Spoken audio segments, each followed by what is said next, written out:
Buenos días, mis estimados amigos y colegas. Quien les habla, pues, Manuel Terrero, gerente técnico y de investigación y desarrollo de la compañía Biovac.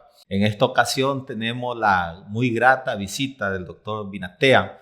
Como ustedes ya lo conocen, un gran experto sobre temas varios. Y nos va a permitir de esta manera dar a conocer las nuevas problemáticas y al mismo tiempo qué soluciones podemos darle. Doctor, bienvenido y gracias por acompañarnos. Soy yo quien agradece, Manuel. Estoy muy satisfecho por estar nuevamente aquí en Biovac, listo para responder las preguntas que consideren pertinentes.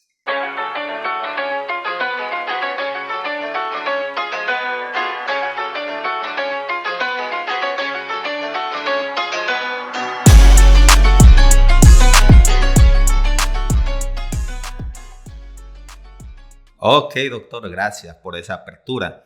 En verdad hay muchos problemas en el sector camaronero. Usted sabrá de los recientes eventos de Chatonel, Heterosigma. Y a la final es un punto que debemos tratar, pero también no debemos dejar atrás lo que es factor de conversión alimenticia.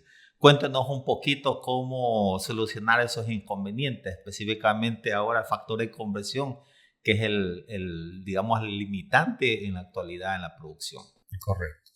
Lo que he venido observando a lo largo de los años cuando he visitado el Ecuador y las diferentes camaroneras es que existe una deficiencia muy seria en el oxígeno disuelto.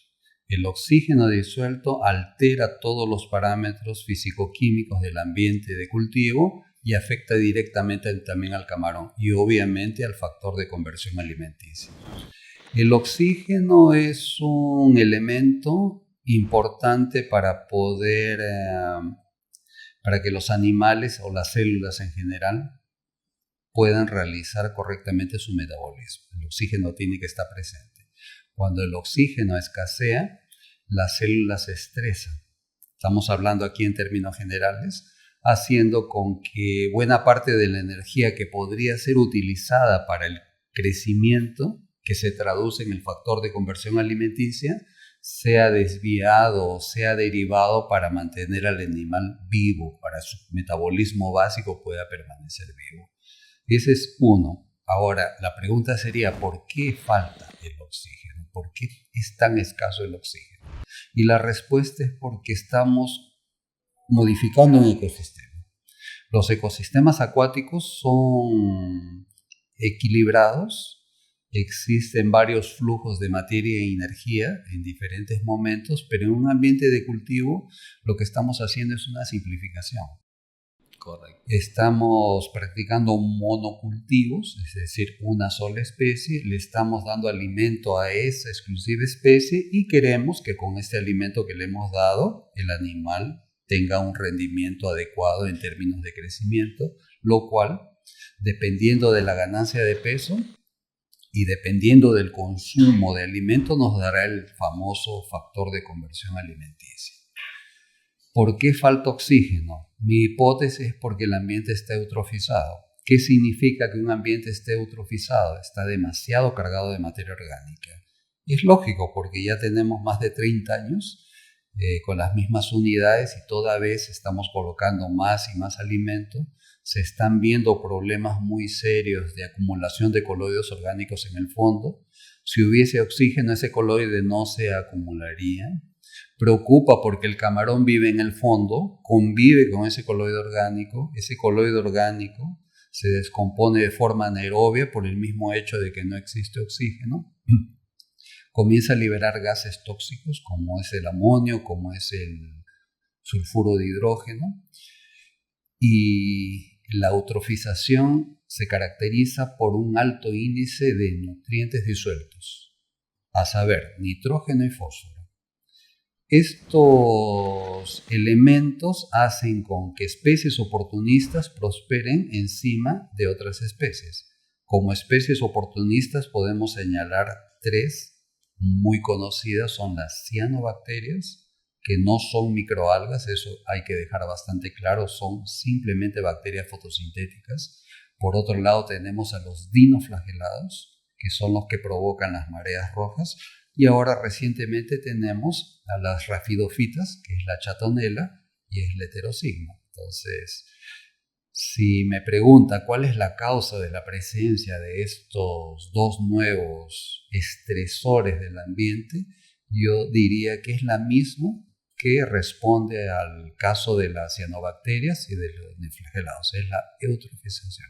Vamos a tener que cambiar el modelo de producción para tratar de amenizar ese problema. Por el momento podemos atacar a la chatonela directamente para que nuestros camarones no se mueran. Pero así como durante muchos años hemos tenido que convivir con cianobacterias y dinoflagelados debido a la eutrofización, y llegó un nuevo problema debido a la eutrofización, es lógico pensar que nuevos problemas van a aparecer. Entonces, hay que pensar seriamente en tratar de contornar de alguna manera este problema crónico que tenemos que se llama eutrofización. Muy interesante, ¿no? El tema. También hay que considerar que como protocolo o como medida, muchos técnicos cuando ven un bajón de oxígeno o un exceso de materia orgánica, lo que hacen es aplicar algún probiótico de fondo y un poco se alejan del propósito o de la biorremediación, porque sabemos que los bacilos consumen oxígeno en el fondo y están en cierta manera prolongando el problema de los bajones de oxígeno. Eso lo comento porque sí lo he visto en ciertas zonas y eso sí, doctor, deberíamos un poco recalcarlo o resaltarlo porque es un protocolo común. Correcto. Mire, los biorremediadores funcionan exclusivamente en el ambiente. Eso hay que dejar claro. Son diferentes de los probióticos, los llamados probióticos. El probiótico es un microorganismo diseñado para que actúe dentro del camarón y el biorremediador es para que actúe afuera. Yo considero que un probiótico diseñado para resolver algún problema de salud es sumamente simple, trabaja con ácidos orgánicos, no usa antibióticos obviamente, aceites esenciales, los problemas son muy puntuales y es fácil resolver la dolencia del camarón, pero el ambiente es diferente, el ambiente es complejo. Usted mencionó el oxígeno y de los biorremediadores a base de bacilos, que son bacterias aerobias, que lógicamente si no hay oxígeno no va a funcionar, ¿no? Porque el ambiente, por el hecho de que está eutrofizado, el oxígeno en el fondo es nulo. Si no fuese nulo, no habrían esas capas de coloides orgánicos de varios centímetros que normalmente observamos después de una cosecha. En ese caso, hay dos cosas que se tiene que hacer.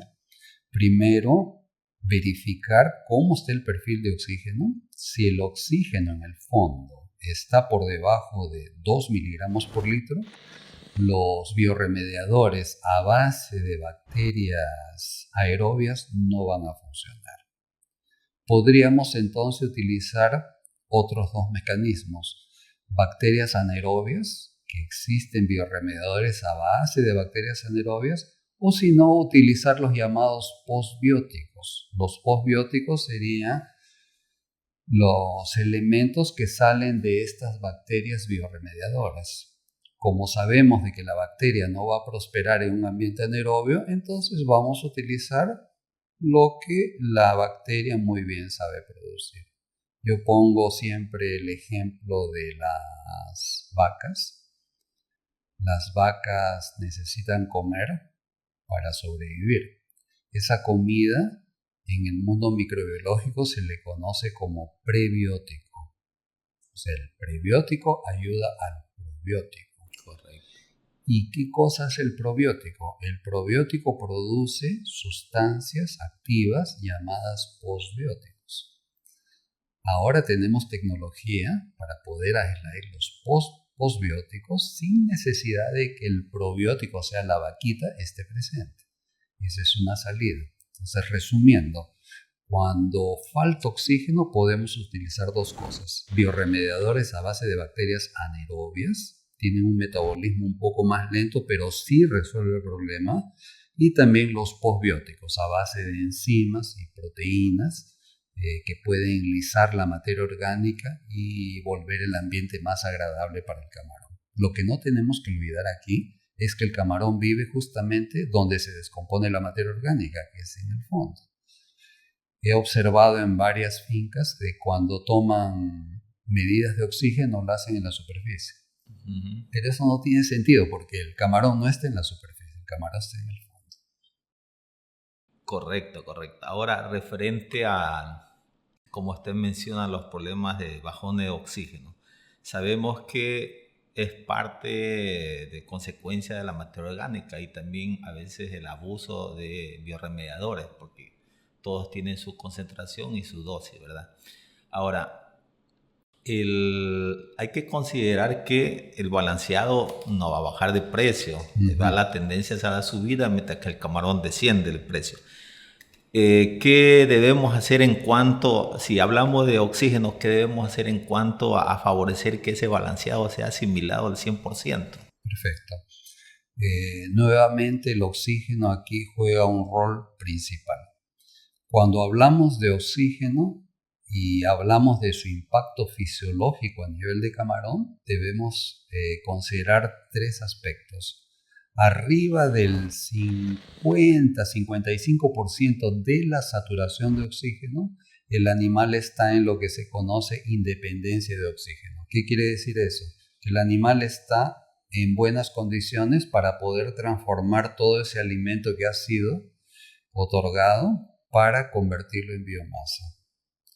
Por debajo de cierto nivel de saturación, digamos 50% a más o menos 25%, el animal entra en dependencia alimenticia.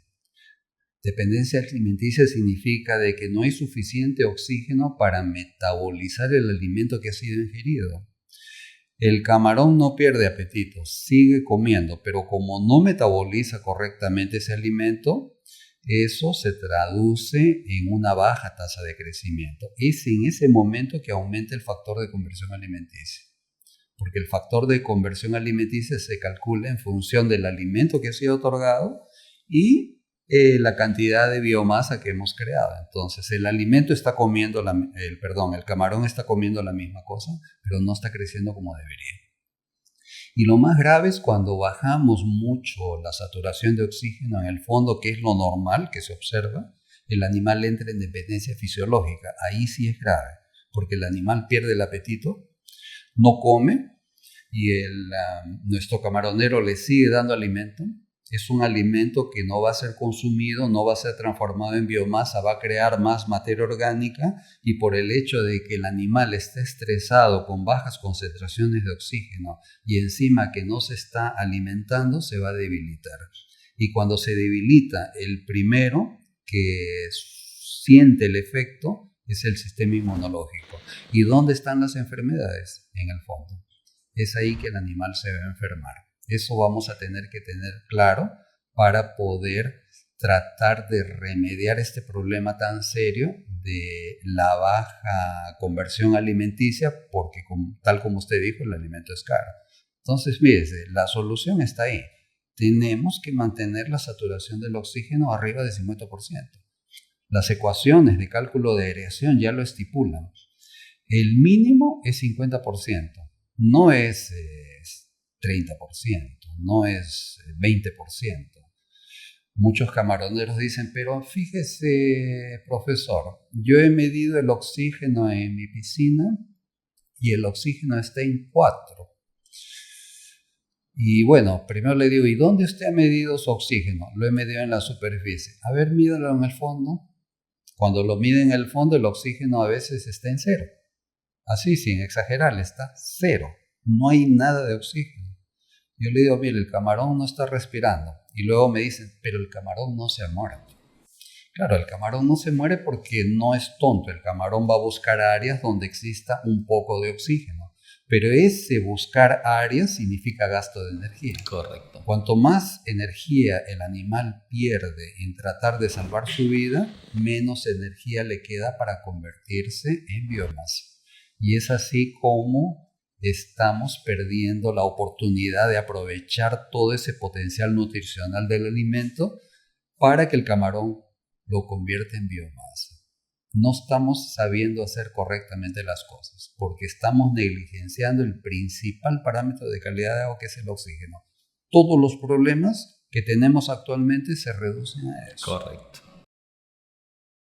Y hay una ola de manejo en cuanto a bioremediadores. La mayoría busca el producto económico, el producto, y han salido al mercado muchos nuevos productos. Sin embargo, lo que hemos hecho análisis y hemos hecho ensayos, nos damos cuenta que entre la composición hay muchas cepas de bacilos que son liberadoras de fosfato. Entonces, esa es la desventaja en primer lugar. En segundo lugar sería el incremento de amonio, porque muchas de esas cepas de bacilos hacen el proceso de amonificación y ahí termina el proceso, no continúa. Entonces, eso de lo que hemos visto, eso ha permitido que se acumule el amonio tóxico y por ende también los gases tipo sulfuro, que también entran a formar parte de los problemas del factor de conversión alimenticia. ¿Qué experiencias has tenido en cuanto a eso, doctor? Fíjese, cuando el camaronero no sigue los consejos del fabricante de biorremediador, no va a funcionar. Es como que uno se va a una entrevista con un médico y el médico nos dice, usted tiene que hacer esto, esto y lo otro, pero como yo sé más que el médico, entonces yo hago a mi manera. Resultado, me voy a morir. Bueno, otro es que me dice, utilice un biorremediador que degrade materia orgánica. Perfecto. Entonces me voy a la farmacia y busco, ¿tiene remediador que baje la materia orgánica? Sí. Aquí está el producto, pero le puedo ofrecer este más barato. ¿No es cierto? Entonces, como nosotros tenemos esa mentalidad latinoamericana de siempre comprar lo más barato, estamos comprando un producto que no va a surtir el mismo efecto. Y eso es una cuestión muy grave. Imagínense, los enfermos cardíacos, por ahorrar, se han muerto de infarto, porque el remedio que han comprado simplemente no cumple los estándares de calidad. Esto de meterse a trabajar con biotecnología, con biorremediadores y probióticos es una cosa muy delicada. Hay que hacerle caso a la ciencia. No hay que estar inventando fórmulas ni tratar de reinventar la pólvora. Las empresas que producen biorremediadores, que producen probióticos, que producen alimento y que producen aireadores, saben lo que están haciendo. Pero si nosotros continuamos insistiendo en la cultura de que yo sé más que los otros, entonces los tiros siempre nos van a estar saliendo por la culata. Y esa idiosincrasia se refleja en la calidad de los cultivos y también en el lucro de las empresas, la cantidad de éxitos, la cantidad de fracasos. Entonces pienso que también pasa por ahí el cambio de mentalidad para hacer las cosas bien hechas. Correcto, doctor, correcto. En cuanto a manejo adecuado sería el tema. Hay una observación respecto al amonio en el agua. Muchos trabajos hablan de la concentración de 2 miligramos por litro de amonio es suficiente para desequilibrar la flora bacteriana del tracto digestivo del camarón y por ende pues un desbalance y luego pues termina en enfermedades. Convérsenos un poquito de este problema de los amonios, que es muy común, por cierto. Muy bien. Miren, la materia orgánica contiene proteínas y contiene aminoácidos. Cuando un camarón consume aminoácidos, tiene que deshacerse del nitrógeno. Y el nitrógeno es liberado al ambiente bajo la forma de amonio. Ahí ya tenemos una fuente. La otra parte de la materia orgánica que se va al fondo es descompuesta por las bacterias aerobias, que también realizan un trabajo de asimilación de energía con la liberación del amonio. Ese proceso se conoce como amonificación. En un ser vivo se conoce como desaminación y en un microorganismo descomponedor de materia orgánica se conoce como amonificación. Ese amonio se acumula en la capa inferior de la columna de agua por el hecho de que el agua del fondo es más densa porque es más fría. Y es ahí donde vive el camarón. Entonces nuestro camarón está en contacto con ese amonio que ha sido producido en el ambiente. Ahora nuevamente el oxígeno. Mire cómo el oxígeno es importante. Si hubiese oxígeno suficiente en el fondo, el amonio seguiría un proceso de nitrificación. Eso significa que va a terminar transformándose en nitrato, pasando por el nitrito. Son 3 compuestos nitrogenados inorgánicos: amonio, nitrito y nitrato. ¿Cuál es más tóxico? El amonio. Le sigue el nitrito. Y por último, el nitrato. El nitrato es tóxico solamente en altísimas concentraciones, por lo tanto no es motivo de preocupación. Y también el nitrato no dura mucho en el ambiente porque las microalgas inmediatamente lo utilizan como nutriente. El problema es el amonio. Cuando nuestro animalito está en contacto con el amonio, primero va a sufrir un efecto subletal. ¿Cómo se traduce en un efecto subletal? Una disminución de la tasa de crecimiento. ¿Y qué pasa cuando el animal crece menos? Ya lo sabemos, aumenta el factor de conversión alimenticia, porque no estoy convirtiendo todo ese potencial del alimento en biomasa. En segundo lugar, el amonio tiene impacto directo sobre el sistema inmunológico de los animales. Eso significa que si hay bacterias presentes, que siempre las hay, sobre todo las vibronáceas, el animal va a manifestar más enfermedades que si estuviese en condiciones normales. El amonio es tóxico y, como usted lo mencionó, cuando uno utiliza mal un bioremediador, en vez de solucionar el problema de amonio, lo aumenta. Correcto. Porque las bacterias, como le decía, también utilizan el proceso de la amonificación. O sea que están aprovechando la materia orgánica y comienzan a liberar amonio. Las bacterias, si no son bien manejadas, se van a volver nuestras enemigas. Es como la flora intestinal. Nosotros tenemos una flora intestinal que nos ayuda a captar mejores nutrientes, pero cuando salen de control nos pueden matar con una septicemia. Doctor, muy importante este asunto de los protocolos de bioremediación, como usted acaba de acotar. Dentro de esos procesos de mineralización, también nos hemos dado cuenta que muchas cepas de bacilos también tienen esa particularidad de liberar el fosfato. El fosfato, que es insoluble, lo libera a forma asimilable.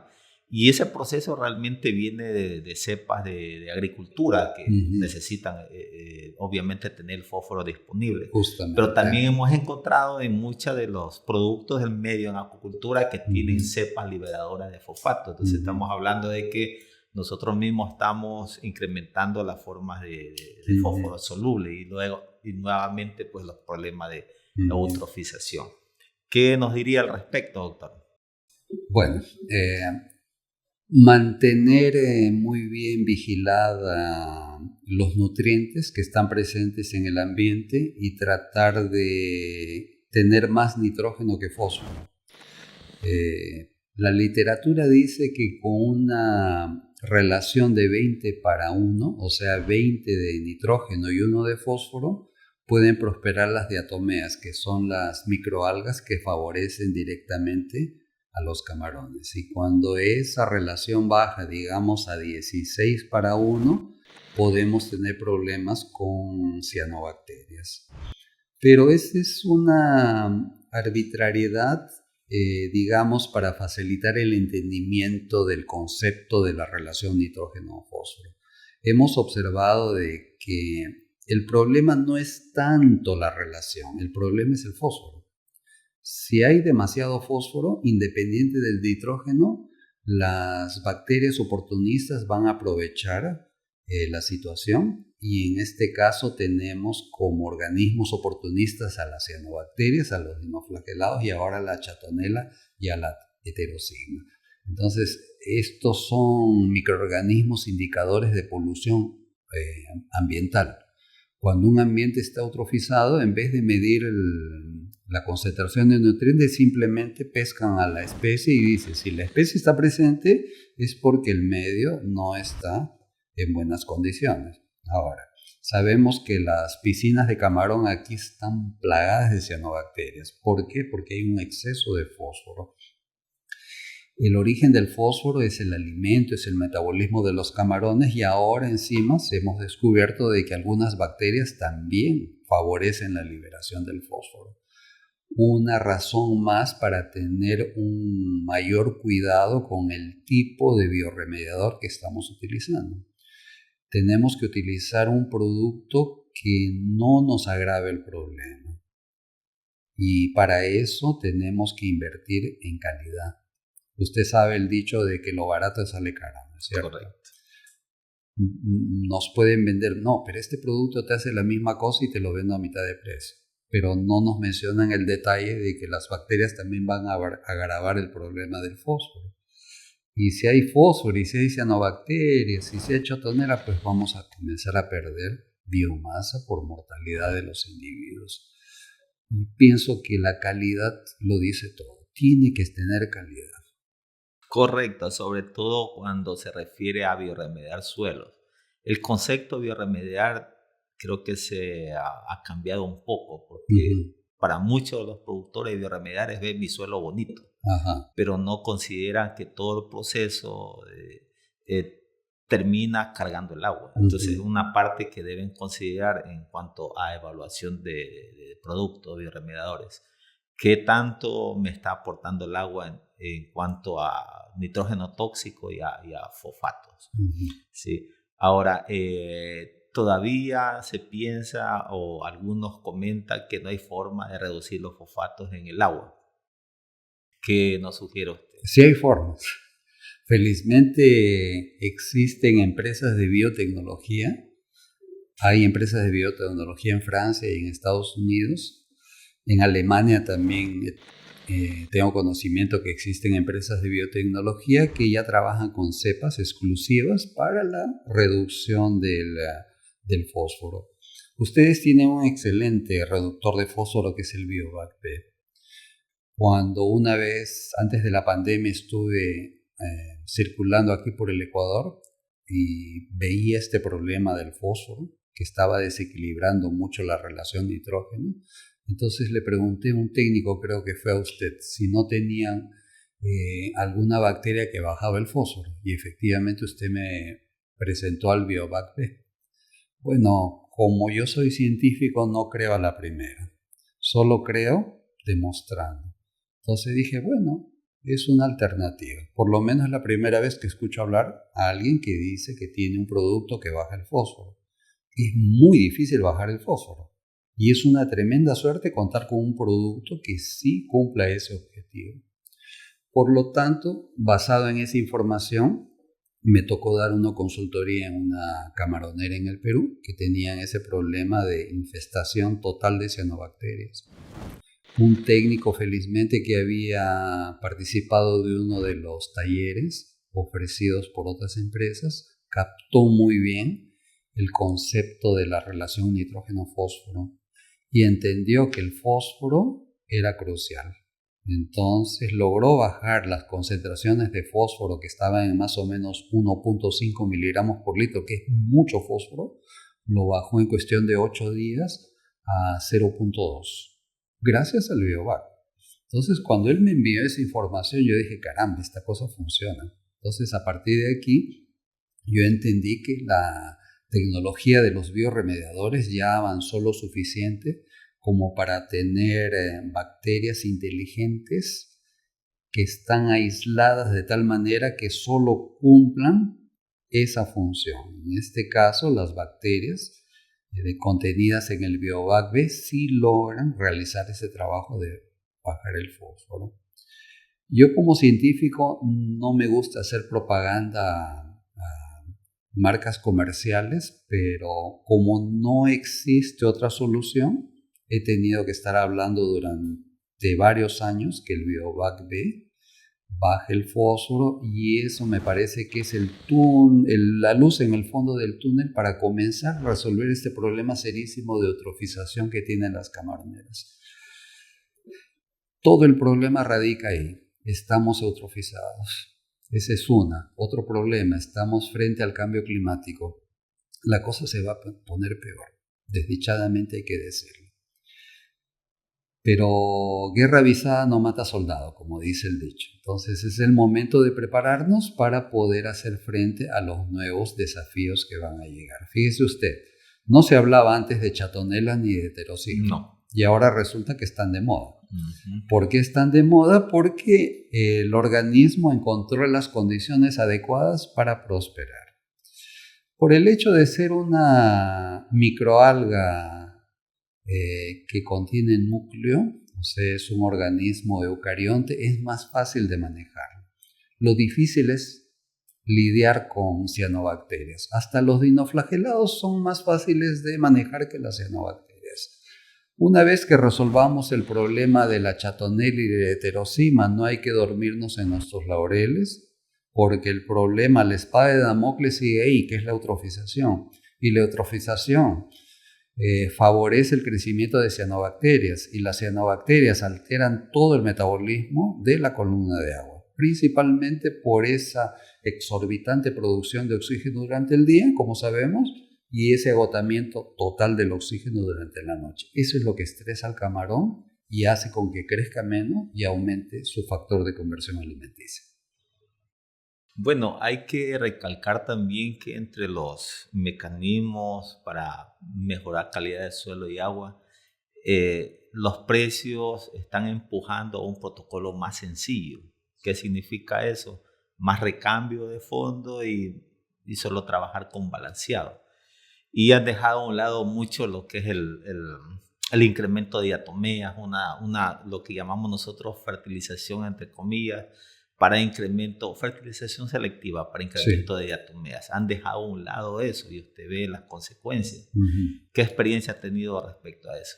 Mire, le voy a contar, cuando llegó el virus de la mancha blanca, no sé si usted recuerda que echaban ajo y cebolla a las piscinas, ¿no es cierto? Porque alguien había dicho por ahí de que el ajo y la cebolla mataba al virus. Seguramente lo mata, pero colocar ajos y cebollas a la unidad de cultivo es eutrofizar, ¿no es cierto? Uh-huh. Entonces ahora, ¿qué estamos haciendo? Estamos incrementando los recambios de agua, perfecto. Pero no hay que olvidarnos de que la fuente de agua es la que está eutrofizada. No es la piscina. La piscina, claro, está más eutrofizada que la fuente de agua porque encima recibe alimento, mayor carga de materia orgánica. Pero aumentando la tasa de renovación no resolvemos el problema y encima estamos incrementando costos. Si nosotros queremos mantener un perfil adecuado de fitoplancton dentro de una piscina, tenemos que minimizar el recambio de agua para que la población de diatomeas pueda prosperar. Si logramos mantener una buena población de diatomeas, por lo menos en los precriaderos, que es cuando el animal está más frágil, que es más pequeño, ya tenemos la mitad de la guerra ganada. En piscinas de engorde va a ser difícil mantener un perfil de diatomeas por el enorme tamaño y la gran cantidad de agua que tienen. Ahí yo pienso que podríamos trabajar mejor a nivel de biorremediadores, primero identificando correctamente cuál es el problema para poder escoger la solución más adecuada. No simplemente decir, bueno, hay un problema en el fondo, le coloco biorremediador. Pero fíjese que si usted se va a una tienda de biotecnología y usted pide biorremediador, el farmacéutico le va a decir, ¿pero qué biorremediador? Digamos que yo estoy con una infección. Me voy a la farmacia y le pido al farmacéutico, por favor, necesito un antibiótico. ¿Qué cosa me va a responder el farmacéutico? Me va a decir, ¿pero qué antibiótico quiere usted? Hay varios antibióticos. Depende de la enfermedad. Claro que el médico ha tenido que verme y decirme, usted va a tomar este antibiótico llamado así, en tal dosis y por tantos días. Esa es la cultura que nosotros vamos a tener que aprender a partir de ahora, para no seguir agravando el problema que estamos observando en la actualidad. Eso me hace acuerdo, doctor, cuando hubo la polémica en la agricultura. Había mucha problema de síndrome de Soea y posteriormente en poslarvas. Y estaba en dilema, ¿quién me contamina? O si eran las algas que metían vidrio, o si no, incluso dejaron de aplicar las algas, porque decían que el camarón a ese estadio de pele no las consume, pero realmente muchos salieron a relucir que las diatomeas en ese caso eran las que mejoraban la calidad de agua, por ende pues tenían mejor sobrevivencia. Eso también hay que recordarlo para engorde, o sea, nunca debemos excluir, sobre todo cuando tratamos de mejorar el factor de conversión alimenticia. La productividad natural es parte de ese proceso. Es correcto. La larvicultura efectivamente tuvo varios problemas, ha atravesado por muchos problemas y muchas veces se han cometido errores graves. Por ejemplo, echarle la culpa a la microalga de que es un vector de un vibrio que provoca una síndrome, de cierta forma tiene sentido porque a veces los cultivos de microalgas se contaminan. Es un hecho, puede ser. Pero eso no significa que todos los cultivos de todo el Ecuador y de todo el mundo están contaminados. De ninguna manera. Solamente ese cultivo estaba contaminado. No podemos generalizar. Es como, digamos, ahora que existe mucha violencia en los países, los delincuentes vienen en motos, no le vamos a echar la culpa a la moto, ¿no es cierto? Correcto. Y tampoco no vamos a prohibir las motos. Lo que tenemos que hacer es cambiar la estrategia. Tenemos que encontrar la verdadera razón del problema para neutralizarlo. El problema no es la moto. El problema es el motociclista delincuente. A ese es el que tenemos que agarrar. Y la moto tiene que seguir cumpliendo su servicio adecuado. Y desdichadamente entre los camaroneros circula mucho la noticia de boca a boca. Correcto. Son como los chismes. Los chismes se propagan a una velocidad impresionante. Increíble. Entonces uno le dice, fíjate que me fue bien con el ajo. Entonces todo el mundo compra ajo. Después no funcionó, se hicieron los sordos, no dijeron nada. Después surge una noticia de que levantar el oxígeno baja el factor de conversión alimenticia. Entonces ya la gente dice, bueno, entonces voy a comprar mis aireadores. Y resulta que el aireador se malogra en un año. ¿Por qué? Porque utilizó la política de lo más barato. Después tenemos también el alimento. El alimento pasa también por la misma problemática. Hay alimentos caros porque son de buena calidad. La calidad cuesta. Correcto. Miren los carros chinos que circulan. No tengo nada en contra de los chinos, pero son más baratos. Ahora pregúntese por qué son más baratos los carros chinos. ¿Y por qué los otros no bajan de precio, pero por nada del mundo? Porque invierten en calidad. Y la calidad tiene un precio, obviamente. Y eso es lo que vamos a tener que cambiar nuestras formas de pensar. Tratar de pensar de una manera más inteligente y aprender a valorizar la calidad. La calidad no tiene sustitución.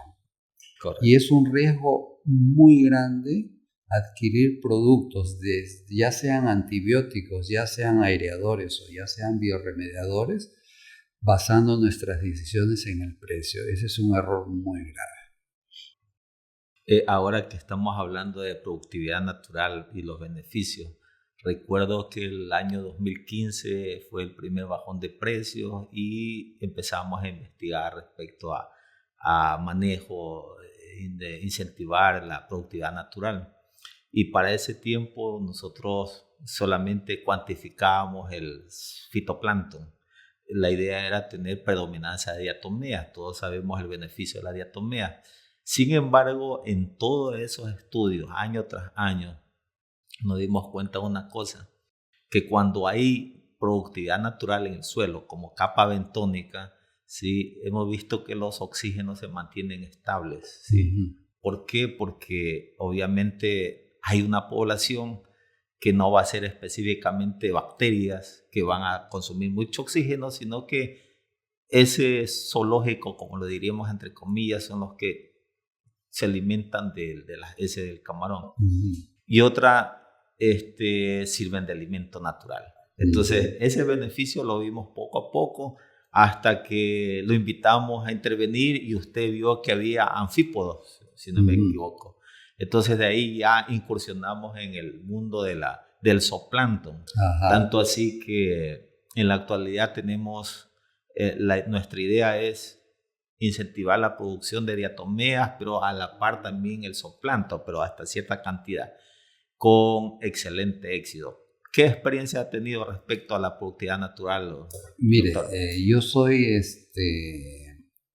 biólogo, yo sé cómo los animales se comportan y a mí me quedó claro una cosa desde hace mucho tiempo. Nuestro camarón Lithopeneus banamei o Peneus banamei, como le están diciendo ahora, tiene millones de años de evolución. Yo digo, hace 1 millón de años atrás nadie le daba alimento balanceado al camarón. El camarón tenía que arreglárselas con lo que estuviese a la mano. Nuestro camarón es un organismo omnívoro, detritívoro también es, pero no es porque le guste comer barro. Lo que pasa es que lo que le gusta comer esos organismos que prosperan en el barro, que son bacterias, que son algas bentónicas, principalmente las diatomeas, y de eso se nutre el animal. Pero como nosotros estamos trabajando en ambientes eutrofizados, es difícil mantener una buena población de diatomeas con todos sus consecuentes, como son los microorganismos o los organismos zooplanctónicos, como es el caso de los anfípodos.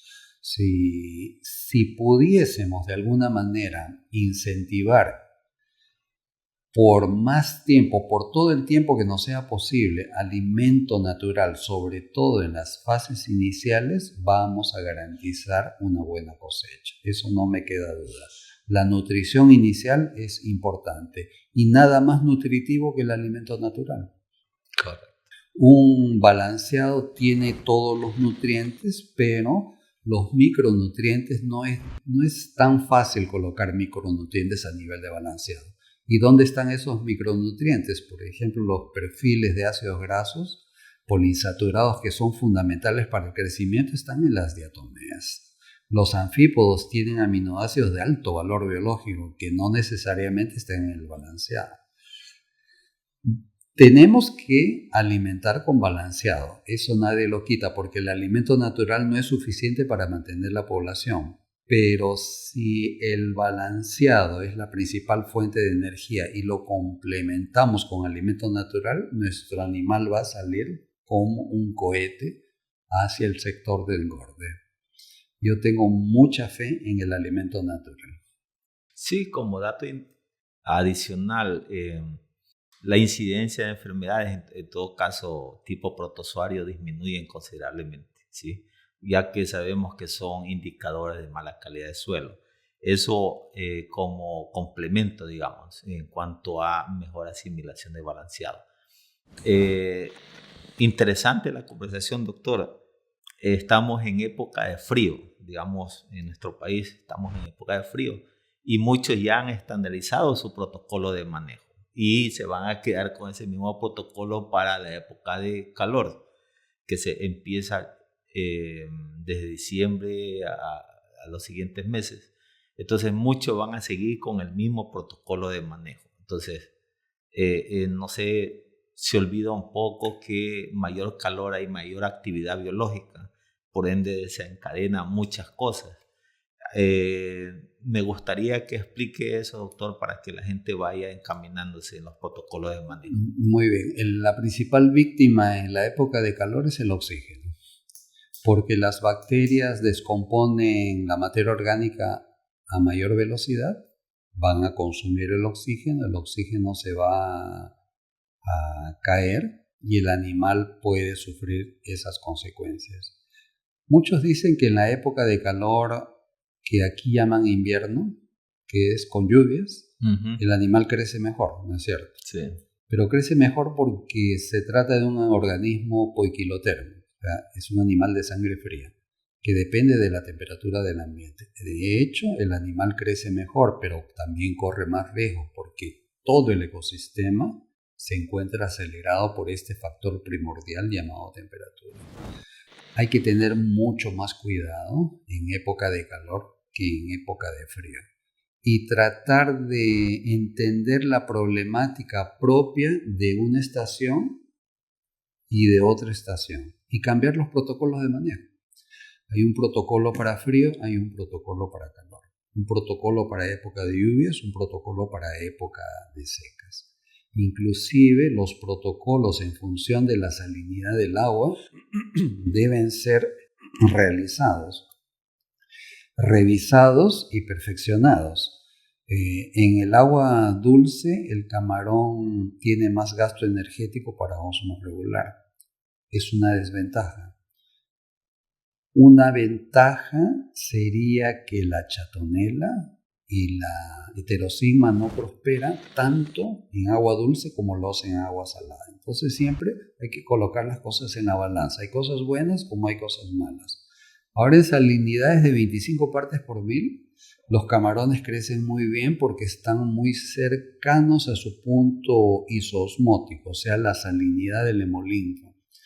Pero resulta que 25 partes por mil es la salinidad ideal para que prospere chatonela y prospere tecnosigma. Entonces, nuevamente, tenemos los pros y los contras. Los manejos tienen que ser bien diferenciados, los protocolos tienen que estar bien establecidos y de una vez por todas seguir los protocolos.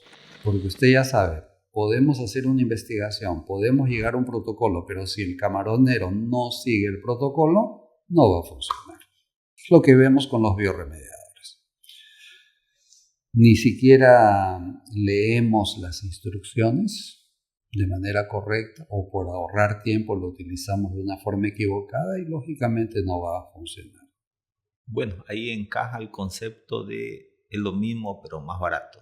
La tendencia. Bueno, doctor, continuando con este tema muy importante, recuerdo hace años vimos en carne propia y lo vivimos, este problema de transición de frío a calor.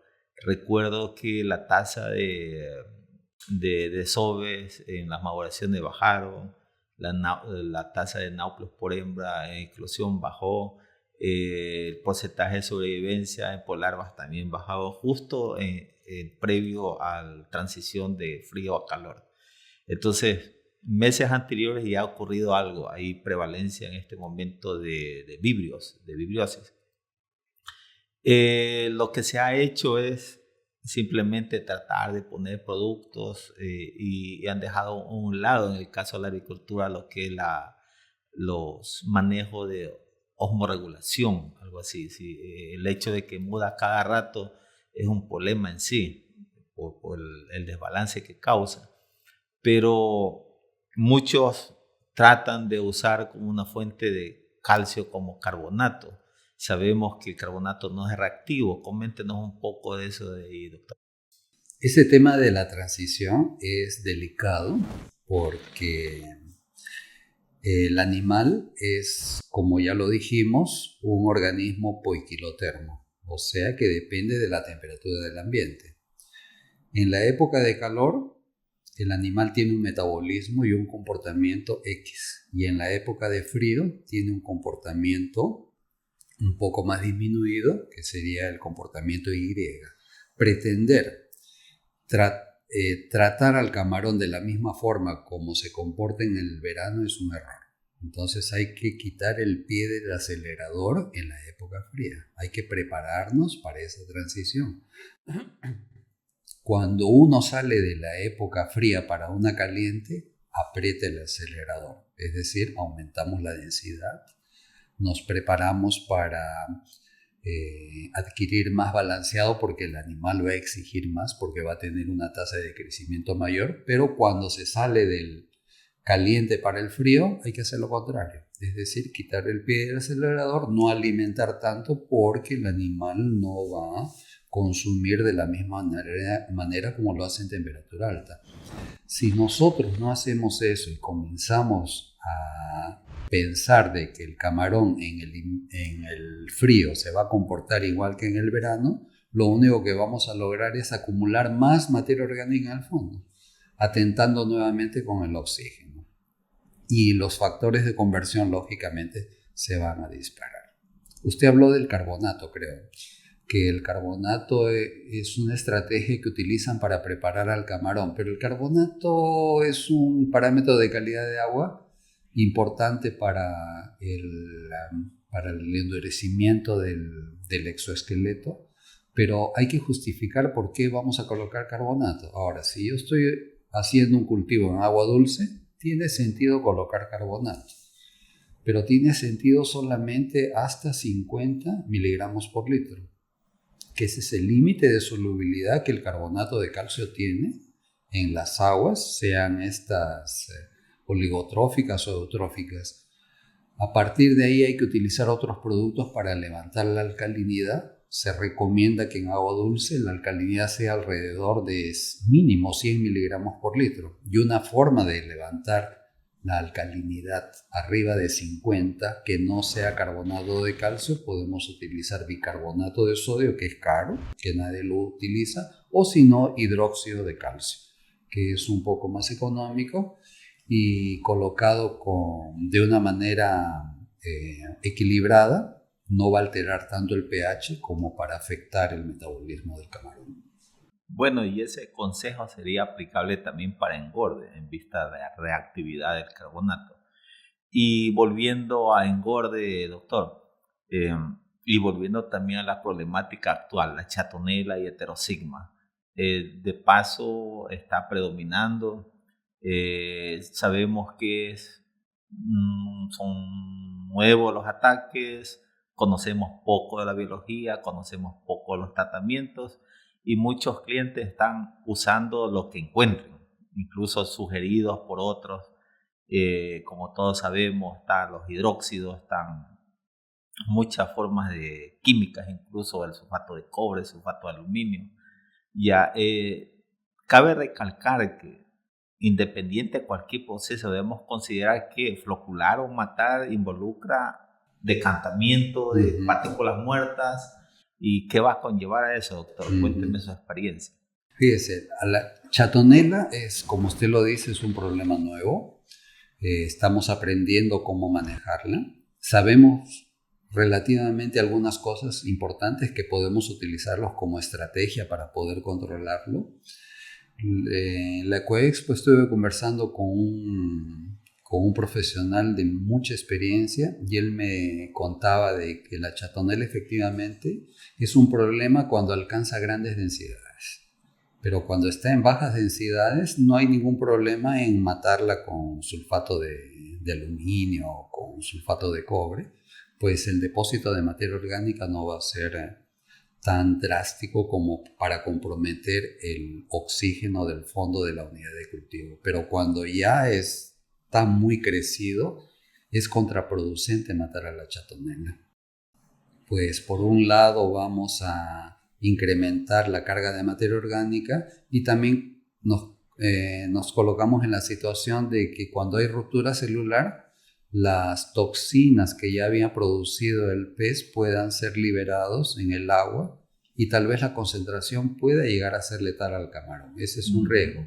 Ahora todavía no sabemos exactamente qué concentración, cuál sería el LS50 de estas brevetoxinas que podrían comprometer al camarón. Tal vez no sea un problema muy grave como el caso de microcistis aeruginosa, porque no me parece que sea una toxina así tan potente como la microcistina LR. Ahora la chatonela hay que investigarla, como dijimos, y hay que considerar de que es un organismo oportunista que va a estar presente siempre y vamos a tener que crear protocolos para poder prevenir y también para poder remediar el problema. Pero usted ya sabe de que crear un protocolo es una cosa. La ciencia nos da bases para crear estas estrategias de manejo de estos microorganismos. Pero si tenemos el problema en la camaronera de seguir con esa idea de que yo lo voy a hacer a mi manera porque mi compadre me dijo que es así mejor, entonces no va a funcionar. Entonces yo sinceramente no sé cómo se puede resolver ese tipo de problema de esta rotatividad de técnicos que tienen las camaroneras y de este flujo de información tan desordenado que ya no se sabe cuál realmente es el verdadero.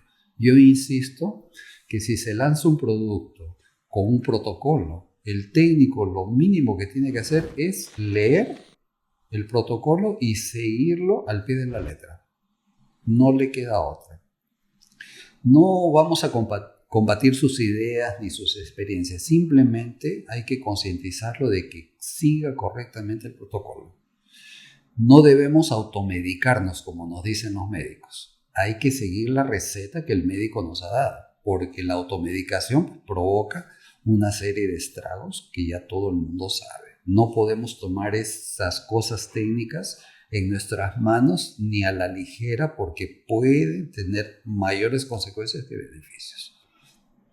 Y como usted acaba de acotar, doctor, la verdad que poco se conoce y para entender un poco la biología de estos microorganismos, logramos hacer un bioensayo con diferentes concentraciones de chatonela y nos dimos cuenta que usando los protocolos que existen en el medio, como sulfato de cobre, sulfato de aluminio, como son floculadores por excelencia, hemos dado cuenta que inmediatamente 48 horas post tratamiento hay incremento considerable de protozoarios. Todos sabemos protozoarios indicador de mala calidad de suelo.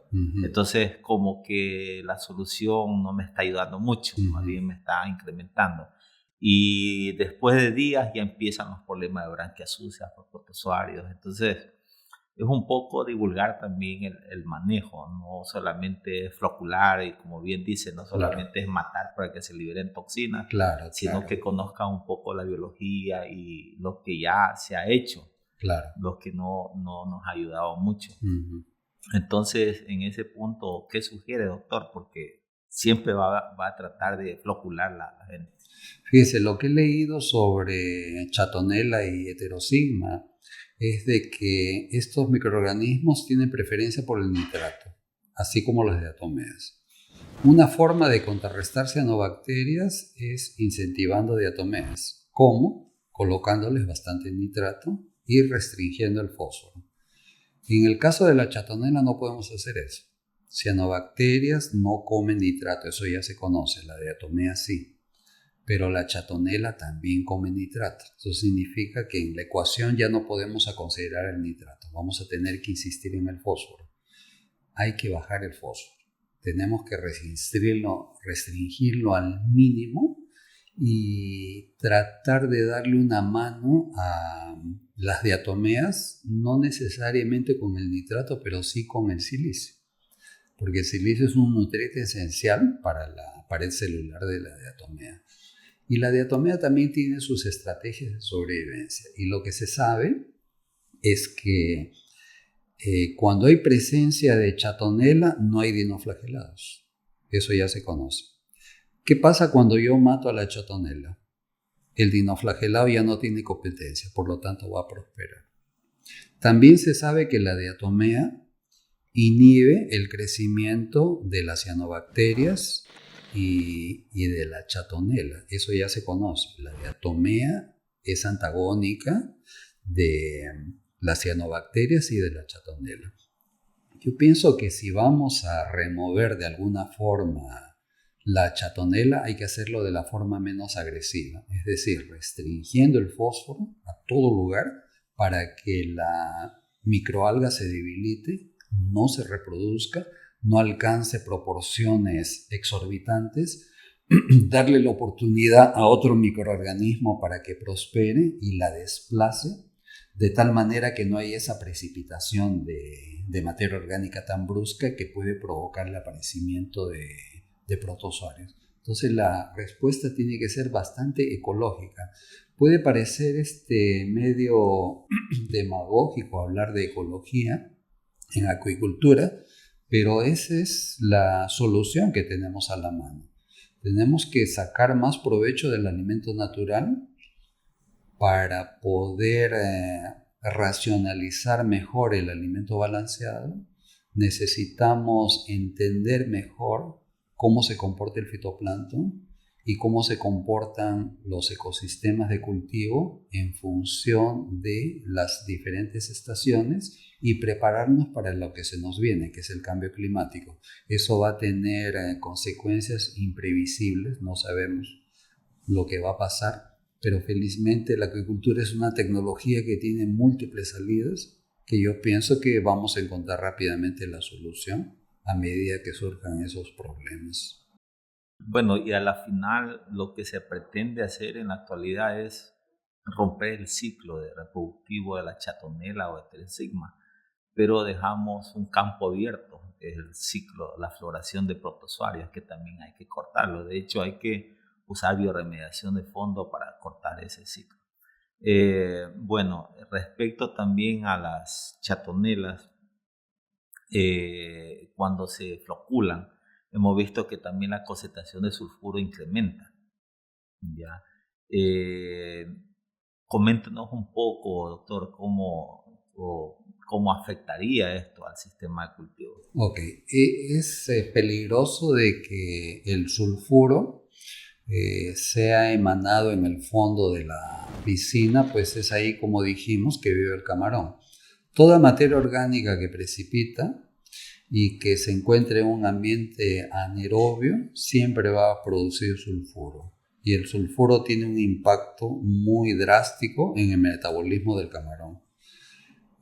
En dosis subletales, es decir, que no mata al camarón, tiene efecto en su sistema inmunológico, por un lado, y el sulfuro de hidrógeno tiene la increíble capacidad de acortar la longitud de las vellosidades intestinales de los camarones. Ese es un trabajo que fue realizado en Corea ya hace algunos años. Es un trabajo que me gusta citarlo bastante en las conferencias que yo dicto. Y me preocupa porque un animal que tiene reducida su capacidad de asimilación de alimento no va a convertir adecuadamente el balanceado en biomasa. Y el balanceado es caro. Y si no hacemos con que el camarón lo aproveche al 100%, estamos perdiendo dinero. Que es algo que vamos a tener que mirar con mucha atención, más que nunca los parámetros de calidad de agua de las unidades de cultivo y entender por qué aparecen y también entender cómo prevenirlos para que no aparezcan y dejar a nuestro cultivo más rentable. Bueno, y con el afán, doctor, de continuar con los tratamientos con este evento, hemos estudiado mucho y inclusive con nuestro fabricante de insumos, la forma como combatir esta chatonela. Hemos visto que, si bien es cierto, el cobre flocula y mata de forma excesiva, hemos visto que la forma de cobre en forma de quelatos pasaría a ser un bionutriente, es decir, que tranquilamente lo pueden absorber los microorganismos, pero no es letal al punto de matar. Simplemente hemos visto que disminuye el metabolismo del organismo, termina muriendo sí, pero no es una mortalidad brusca. ¿En qué nos ha ayudado eso? En que no hay producción de toxinas, en que terminan muriendo microorganismos sin la liberación de las mismas, ¿no? Ahora, ¿en qué nos ayuda ese proceso también? Los biofertilizantes o normalmente no dejan un residual. Hemos visto que por esa vía hemos logrado controlar bastante el florecimiento de las chatonelas y heterosigmas. Excelente. Como comentario. Pero de ahí el enfoque es seguir con este asunto, porque todo microorganismo que se lo controla va a terminar en el fondo y va a reducir el consumo, va a incrementar el consumo de oxígeno, incrementar formas tóxicas de nitrógeno, incluyendo sulfuro, como lo comentamos. Entonces, hay que enfocarse mucho en el control más bien, ¿sí? Como bien dice usted, concentraciones bajas no afectan, pero tampoco hay que dejar que pase eso. Nosotros hemos hecho un protocolo sencillo para contabilizar, porque en la cama de la Segway Rafter, el hecho de poner una muestra no significa que no esté en el medio. La prevalencia es poca, es menor. Lo que hemos hecho es tomar una muestra, un beaker, y ahí tamizar. En el caso de chatonelas, porque tenemos malla de 20 micras, hemos hecho tamizar ahí y el contenido evaluarlo. De esa forma lo hemos podido detectar tempranamente. Es decir, no necesito ver la mancha para saber qué tiene, sino tratarlo de detectar de forma preventiva, porque eso involucra un tratamiento efectivo. Hemos visto que con el producto que les acabo de mencionar, 1 litro por hectárea puede controlar sí, la reproducción de este tipo de microorganismos. Doctor, creo que ha sido muy valiosa su participación y como siempre, pues gustoso de aprender de usted, gustoso también de compartir ese conocimiento a nuestros colegas y amigos en vista que este problema va a continuar. Esperemos que no se multiplique el tiempo de calor el problema y en todo caso, si ocurre, ya tenemos herramientas. Entiendo que esta presentación va a ser publicada en YouTube, que la pueden bajar por si tienen alguna duda. Y como usted siempre dice, su charla tiene validez de 6 meses. Es decir, que cualquier consulta, doctor, que aprovechen de preguntar. que aprovechen.